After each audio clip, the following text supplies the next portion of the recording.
My name is Daniel Everett, and I was in Hollow Creek the night it all happened. You hear stories, don't you? About small towns, quiet places where nothing much happens. Hollow Creek was one of those places, tucked away in the folds of West Virginia, a town you'd miss if you blinked while driving by. But on that cold night in December 1983, something happened that changed everything. I can't explain it fully, but I can tell you what I saw.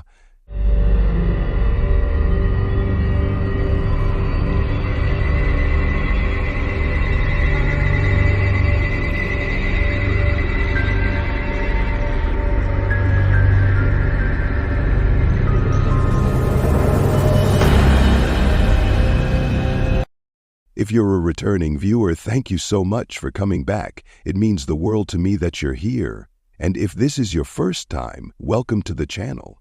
I'd love to have you stick around, so feel free to hit that subscribe button and turn on the notification bell. That way you won't miss any of the new stories we have coming your way. The cold that night was sharper than usual, biting deep into your skin and hanging in the air like a warning. Hollow Creek wasn't big, just a few hundred folks scattered across winding roads and a main street that had seen better days. The power went out just before midnight. That wasn't so unusual around here. Winters were harsh and the grid wasn't reliable. But there was something about this blackout that felt different. It wasn't just the lights, it was the silence.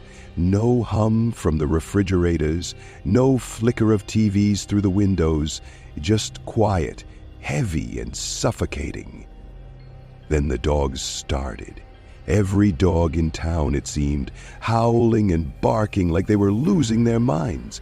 At first, I thought it might be coyotes, or maybe a bear, sort of maybe wandering too close to the edge of town. But the way they barked, it wasn't normal. It was frantic, desperate, almost as if they were warning us about something. And the smell, it came from nowhere. Drifting on the icy wind. At first, I thought someone's wood stove had gone wrong, but it wasn't that. It was acrid, sharp, and too thick, like burning rubber mixed with something rotting. It clung to the back of your throat, making it hard to breathe. I remember standing on my porch, staring into the darkness, trying to pinpoint where it was coming from. But the blackness of that night seemed to stretch on forever, swallowing everything. That's when I noticed the ground beneath me. It felt wrong, not shaking exactly, but alive in a way I can't describe, like a faint vibration, too subtle to call an earthquake but impossible to ignore. I stood there, frozen, my breath hanging in the air, listening. Somewhere in the distance, I heard what sounded like a faint, rhythmic pounding. Slow, deliberate, like a drum being beaten underground. It came and went, barely audible, but enough to raise the hairs on the back of my neck. I should have gone inside, locked the door, but I couldn't move. It was as if the night itself had me in its grip, forcing me to watch, to wait. That's when I noticed the fog. It wasn't the usual kind that rolls off the hills in the winter. This fog crept along the ground, thick and heavy, clinging to the earth like it had weight. It didn't drift. It moved, purposeful, snaking through the streets, curling around the base of trees and lampposts. And it wasn't white. It was gray, almost black, like smoke from a fire that wasn't burning. I wasn't the only one who noticed. Across the street, my neighbor Kathy opened her door and called out, "You smell that, Dan? What the hell is that?" Her voice was shaky, not like her at all. Kathy was tough, the kind of woman who didn't scare easily, but that night there was fear in her voice, plain as day. I wanted to answer her, to say something reassuring, But the words caught in my throat, because deep down, I think I already knew we weren't going to get through this night unscathed. It was just past midnight when the first scream cut through the silence. It came from the direction of the old cemetery, a sharp, piercing cry that echoed off the hills. It wasn't the kind of scream you hear in movies or TV shows. This was raw, primal, full of a terror so deep it made my stomach turn. I looked back at Kathy, and her face was pale. Without a word, she slammed her door shut, and I heard the bolt slide into place. I wasn't far behind her, running back into my house, locking every door, every window, even though I wasn't sure what I was locking out. Then came the second scream, and the third, and suddenly they were everywhere. I pressed my hand to the wooden floor of my porch, and I could feel it there too, a faint vibration that came and went, almost as if something was stirring deep below. When the screams stopped, the silence was worse. It was heavy, unnatural, like the town had been swallowed up in a vacuum. The dogs, which had been barking and howling minutes earlier, fell quiet all at once. Even the wind seemed to die down. I could hear my own heartbeat pounding in my ears. It was the kind of quiet that makes you feel like something is watching, just beyond your line of sight. The next day, Tom, who worked the night shift at the old factory on the edge of town, said they'd heard the pounding too. It started right around midnight, he told me later, his voice low, like he didn't want anyone else to hear. We thought it was a machine acting up, but then it got louder, closer. We shut everything down to listen, and I swear it was coming from underground. And then there was Mary, the cemetery caretaker. I ran into her the following morning, though she looked like she hadn't slept a minute. Her hands were shaking as she lit a cigarette, and her eyes darted around like she was afraid something might jump out of the shadows. "You saw the fog, didn't you?" she asked me. I thought it was the cold, just the ground steaming from the frost, but it wasn't that. It was moving, Daniel. I've been here 20 years, and I've never seen anything like it. It was rising from the graves. That hit me hard. Mary wasn't one to exaggerate. If she said she saw something, you could bet it was true. I didn't know what to make of it, but the more people I talked to, the clearer it became that something was very, very wrong. The stories were all different. Pounding noises, the ground trembling, the strange fog, but they painted a picture I couldn't ignore. Oh, after the screams and the fog, there was a strange lull. For about an hour, nothing happened. No sounds, no movement, nothing but the cold pressing in from every direction. It was like the whole town had gone to sleep, but not in the peaceful way. It felt more like we'd been put under a spell, held in place by something we couldn't see. Even the air felt heavier, thicker, like it was harder to breathe. I remember sitting in my living room, staring at the clock. It was just past 1 a.m., and the hands on the old thing seemed to be moving slower than usual, like time itself was dragging. That silence. It wasn't the kind you get when the world winds down for the night. It was charged, electric, like the calm before a storm.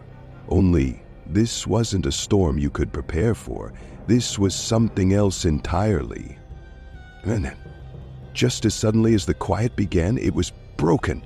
A low, guttural sound echoed through the night, so faint at first that I thought I was imagining it. But it grew louder, closer, until I realized it wasn't coming from one direction. It was all around us. It sounded like a voice, but not a voice that should exist. It was deep, broken, like someone speaking from a throat that hadn't been used in years. It was then that I understood.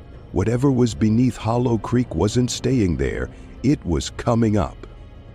I stood in my living room, staring at the flickering light of the kerosene lamp I dug out from under the sink. The power was still out, and the silence weighed heavier than before. I don't know what made me look up, but when I did, I saw movement outside, just beyond the edge of the porch light. At first, I thought it was Old Man Harris. He lived 2 houses down, always wandering around late at night, checking on his chickens. But something was off. He wasn't walking right. His steps were slow, uneven, almost like he was dragging himself forward. I squinted, trying to get a better look, and that's when he stepped closer into the light.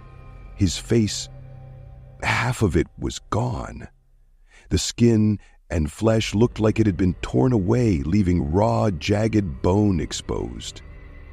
His left eye dangled, swinging with each step he took. My stomach turned, and for a moment, I thought I was going to be sick. "Harris!" I called out, though my voice wavered. He didn't respond. He just kept coming, his mouth hanging open as if he was trying to speak, but no sound came out. And then I saw his hands. They were covered in something dark. Blood. Not dried either. It was fresh, dripping from his fingertips. I stumbled back from the window, heart hammering in my chest. I thought about locking the door, but my feet wouldn't move. My mind was racing, trying to make sense of what I was seeing. This wasn't Harris, not really, at least not anymore. And then I heard it. The screams. They came from the streets, sharp and frantic, cutting through the stillness like knives. I grabbed my coat and threw it over my shoulders, trying to steady my breathing. From the corner of my eye, I caught more movement, this time down the road. Shadows moved erratically, some stumbling, others running. I couldn't tell who was alive and who wasn't, but the screams made it clear that whatever was happening wasn't isolated. The old rotary phone on the wall started ringing, making me jump so hard I almost dropped the lamp. It was Kathy from across the street. "Daniel," she cried, her voice barely audible over the static. "Something's wrong. They're everywhere. They're—" The line cut out before she could finish, but her words hung in the air like a warning. I grabbed the phone again, dialing the police station, but the line was dead. All I could hear was a low, crackling hum. A few minutes later, there was a loud banging at my door. I froze. It was Kathy, screaming my name, begging me to let her in. "Please, they're coming," she cried. My hands shook as I reached for the lock, but before I could open it, her screams were cut short. I yanked the door open, my heart pounding, but she was gone. The porch was empty, except for a trail of blood leading back into the shadows. That's when I saw them. More figures were moving in the distance, coming up the street. They were slow, but there were so many of them, dozens at least, their bodies broken and twisted in ways that didn't make sense. Some crawled, their legs bent at unnatural angles. Others had gaping wounds that should have killed them, but they kept coming, their eyes vacant and mouths slack. The sound of the screams was everywhere now. People were running out of their houses, shouting for help, but there was none to be found. I saw a man I didn't recognize swing a shovel at one of the creatures, hitting it square in the head. It went down, but 2 more took its place, dragging him to the ground. His cries were drowned out by the low, guttural moans that seemed to come from all directions. In the distance, the faint glow of headlights caught my attention. Someone was trying to drive out of town. I watched as the car swerved to avoid one of the creatures, only to crash into a telephone pole. The driver stumbled out, dazed, only to be overwhelmed by a group of them. I couldn't look away, even as they pulled him to the ground. I slammed the door shut and locked it, my chest heaving as I tried to catch my breath, but it didn't matter. Locking the door felt useless. Whatever was out there was getting closer, and there were too many of them to stop. The phone rang again, and I picked it up without thinking. It was Tom from the factory this time. "Daniel," he said, his voice shaking. "They're everywhere. We tried to fight them, but nothing works. You have to get out of there." "Get out and go where?" I snapped, panic overtaking me. I don't know," he whispered. "Just don't stay in one place." I hung up, gripping the phone so tightly my knuckles turned white. The sounds outside were getting louder. The moans, the pounding of footsteps, and the screams of people I'd known my whole life. I felt helpless, trapped in my own home, with no idea what to do. And then I heard it, a scratching sound, faint at first, coming from the back door.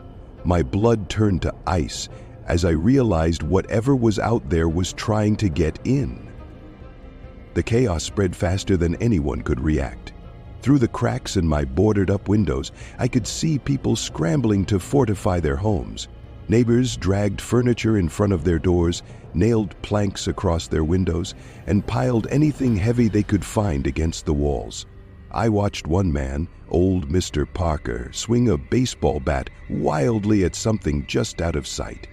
His shouts echoed through the street, but they were cut short when the thing lunged at him. He disappeared into the shadows, his bat rolling into the gutter. Everyone was fighting a losing battle. It didn't matter what they used, bats, hammers, even guns. The dead didn't stop. You could knock them down, slow them, but they got back up, relentless, their bodies moving in ways that defied logic. Some had limbs dangling uselessly by their sides, others dragged themselves with broken spines, their heads lolling at unnatural angles. But they all kept coming. The screams were constant now, rising and falling like waves. Every so often there'd be a knock at someone's door. You'd pray it was someone alive, someone needing help, but more often than not, it wasn't. I heard Kathy's name shouted from somewhere in the distance, a man's voice, probably her brother. But it was followed by a blood-curdling shriek that made my stomach drop. I stayed glued to my window, clutching a fireplace poker like it would do me any good. The streets were littered with overturned furniture, shattered glass, and bodies. Some still alive, crying for help. Others eerily still.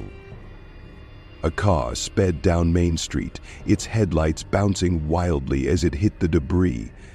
I thought for a second they might make it out, but they didn't. A figure stepped right in front of the car, and a driver swerved, crashing into the old post office. The undead swarmed it in seconds. It became clear to me then that staying inside was no longer an option. I thought the walls of my house could protect me, but the scratching at the back door was growing louder, more desperate. I couldn't tell how many were out there, but it didn't matter. They were getting in sooner or later. I grabbed a backpack and threw in whatever I could find. Bottled water, a flashlight, a kitchen knife. My hands were shaking so badly that I dropped the flashlight twice before zipping the bag shut. I stopped at the door, listening. The scratching had moved to the side of the house now, and I could hear them shuffling, their uneven footsteps dragging against the ground. My heart was pounding so hard I thought they'd hear it.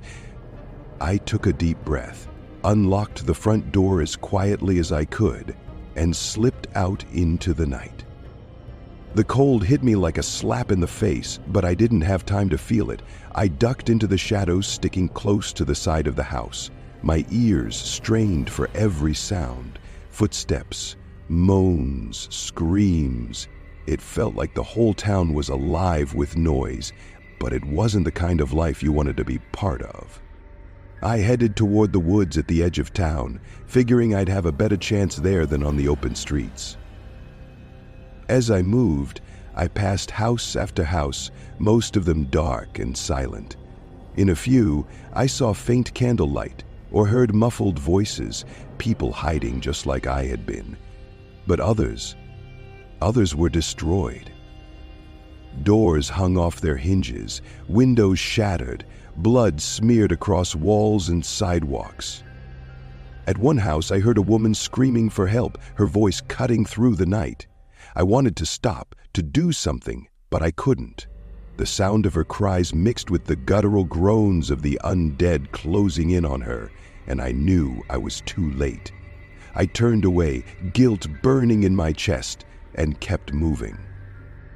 The further I got from my house, the harder it became to tell who was alive and who wasn't. Figures moved in the darkness, some running, some limping, others crawling.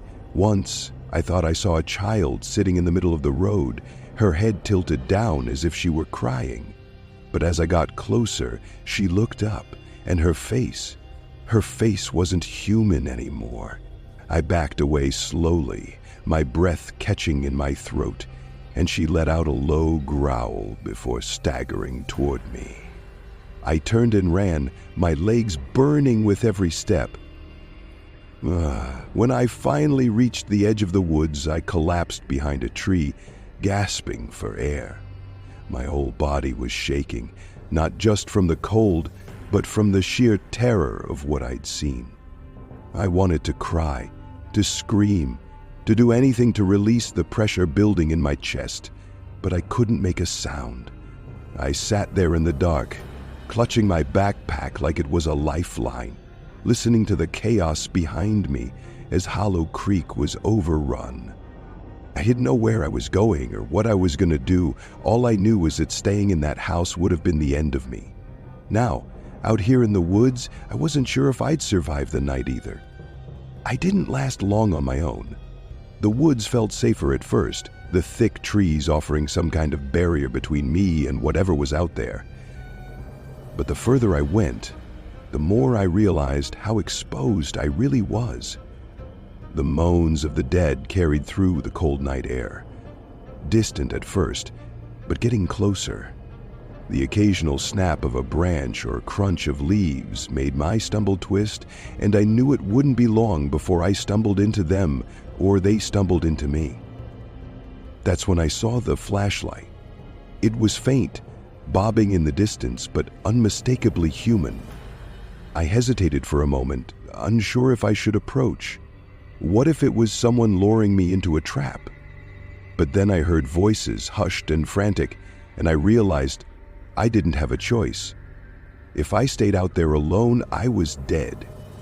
I crept closer, my footsteps as quiet as I could manage until I was close enough to see them. There were 4 of them huddled together, their faces pale and drawn. A cop named Sarah was leading the group, her uniform smeared with blood, though I couldn't tell if it was hers or someone else's.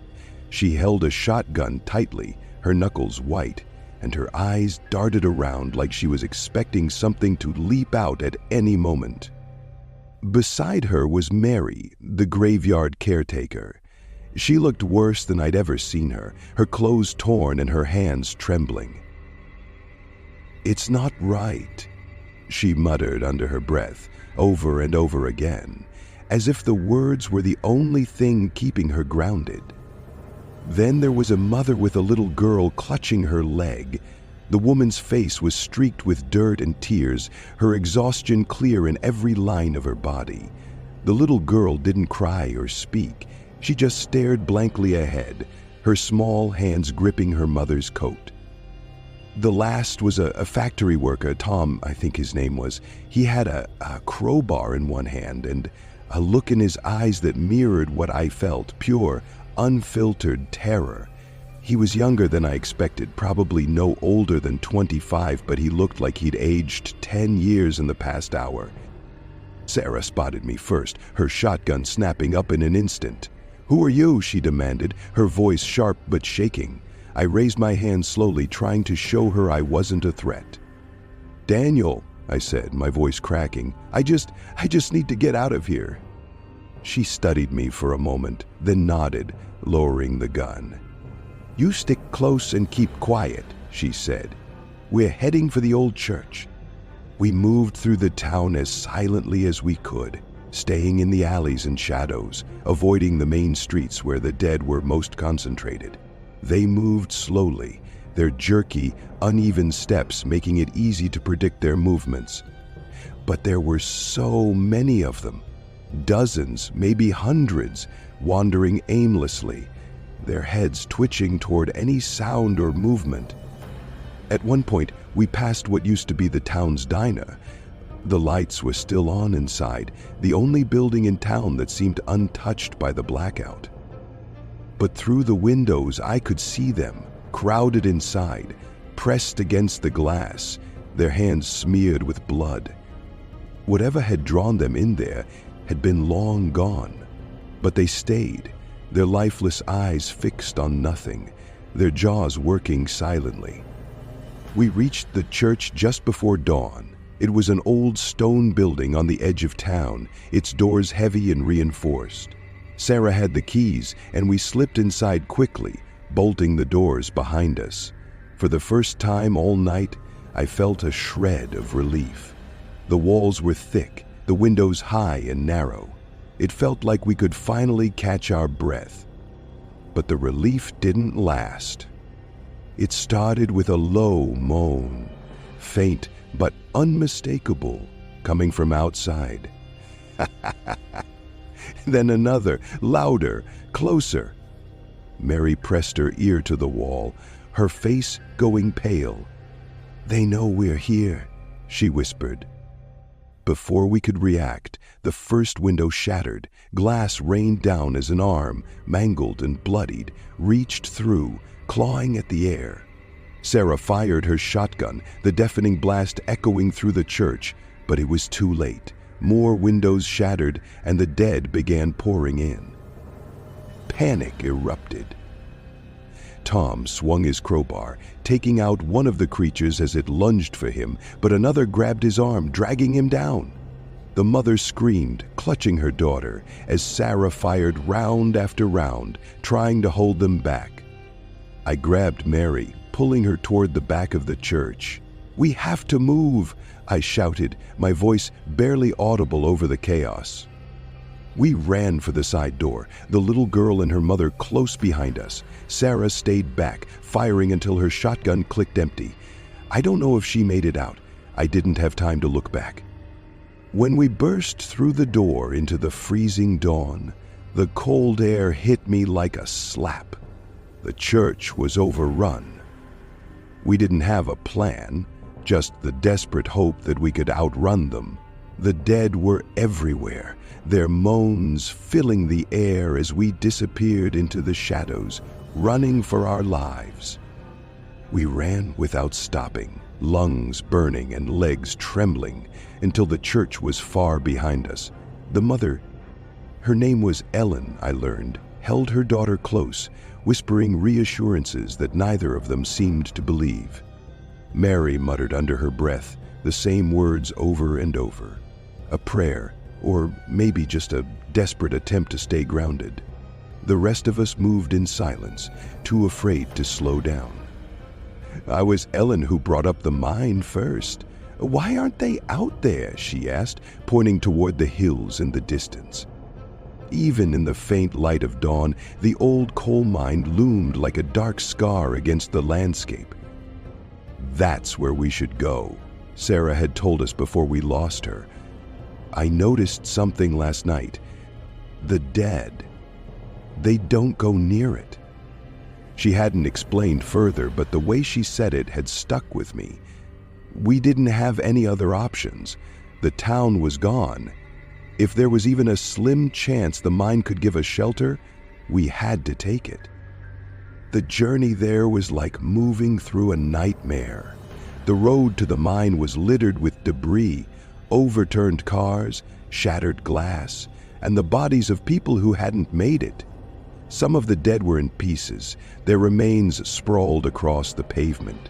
But most were still intact, their faces frozen in terror. I tried not to look, but it was impossible to avoid them entirely. The silence was what got to me the most. After hours of screams and chaos, the absence of sound was deafening. It wasn't peaceful, it was oppressive, pressing down on us like the weight of the sky. Every footstep, every labored breath seemed too loud, as if the slightest noise would draw them back to us. As we got closer to the mine, the air changed. It felt heavier, thick with something I couldn't name. It wasn't just the smell, the acrid, decaying stench that had been following us all night. It was more than that. The air itself seemed wrong, like it was charged with an energy that made the hairs on the back of my neck stand on end. The road narrowed as we approached, winding up into the hills. The towering trees that lined the path cast long shadows, making it hard to see what lay ahead. Ellen stumbled, nearly dropping her daughter, and Tom helped her back to her feet, his face pale and drawn. No one spoke, but I could see the fear in their eyes. None of us wanted to say it, but we were all thinking the same thing. Whatever had caused this, it might have started here. When we finally reached the entrance to the mine, it felt like stepping into another world. The old wooden beams were splintered and rotting, the remnants of a long-abandoned operation. The heavy steel gate hung open, its rusted hinges groaning softly in the wind. Inside, the darkness was absolute, swallowing everything beyond the first few feet. The faint smell of sulfur lingered in the air, mixed with something else, something metallic and foul. "I don't like this," Mary whispered, clutching her rosary so tightly that her knuckles turned white. "None of us do," I replied, though my voice came out shakier than I intended. "But it's the only place we've seen that they're not." Tom peered inside, holding up a flashlight that flickered weakly. The beam barely penetrated the gloom, revealing jagged walls and rusted tracks that disappeared into the blackness. "What if it's not them we have to worry about in there?" he asked, his voice low. I didn't have an answer for him. None of us did. But we couldn't stay outside. The dead weren't far behind, and we could already hear the faint sound of their moans on the wind. Whatever was waiting for us in the mine, it couldn't be worse than what was out here. Or so I hoped.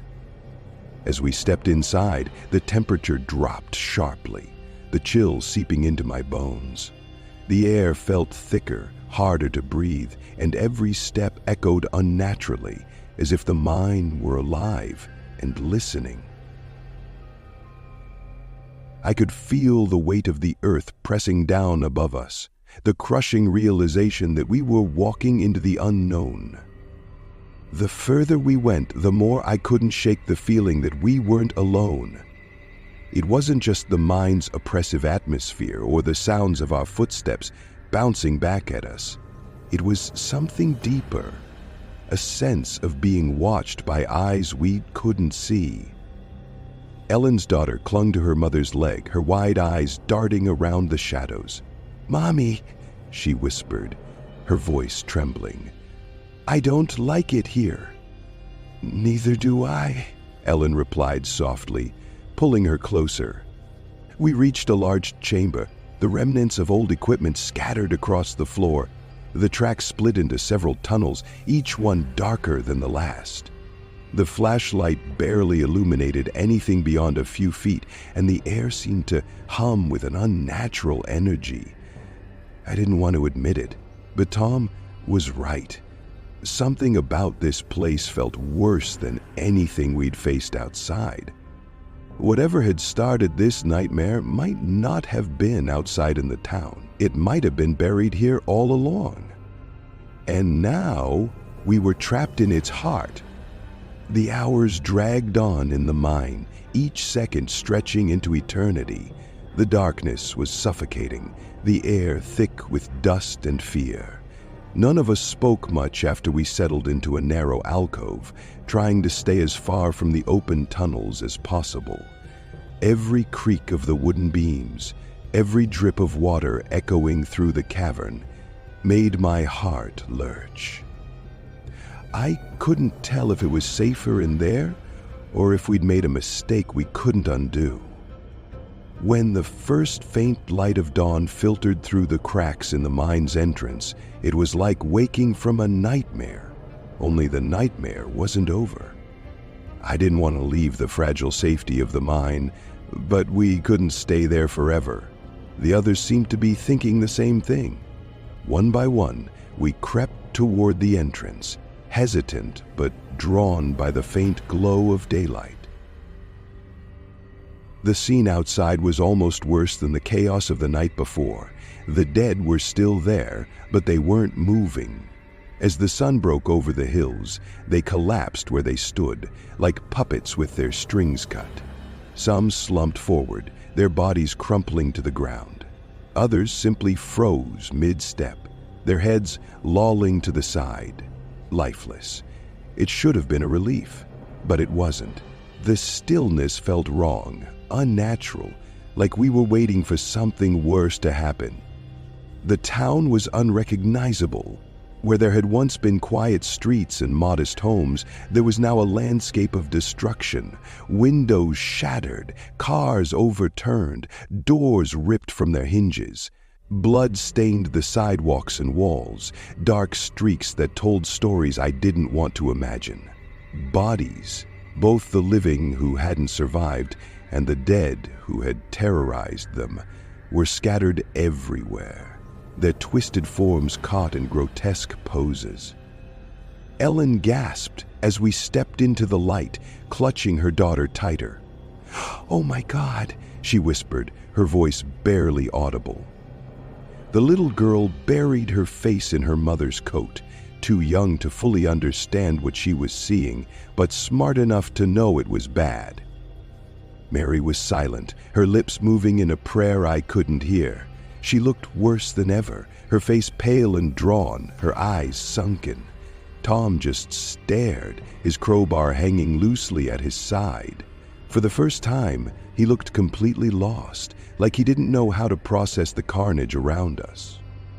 I tried to focus, to make sense of what I was seeing, but my mind kept going blank.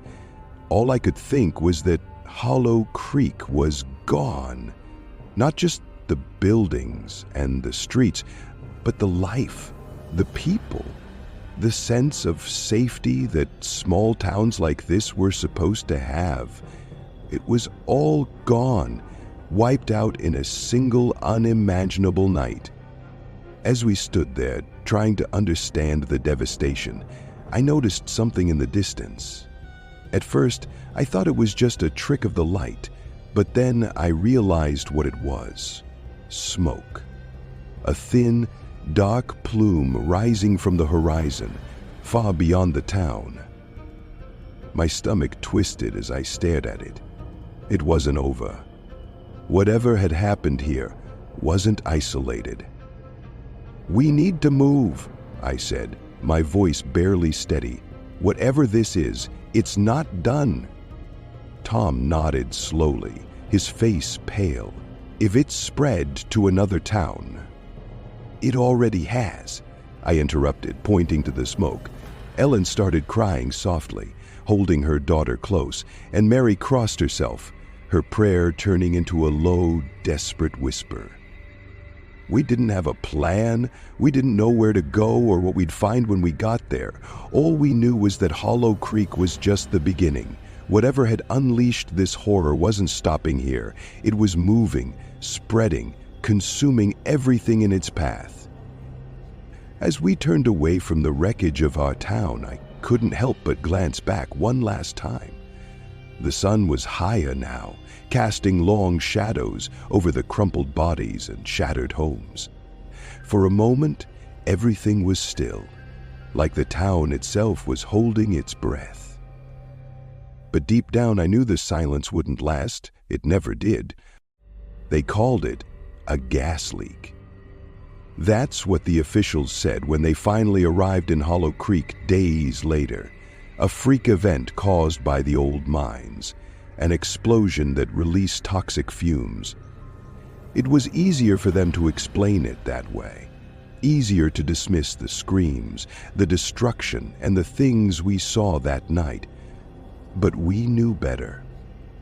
Those of us who survived, Ellen, Mary, Tom, and me, we knew the truth.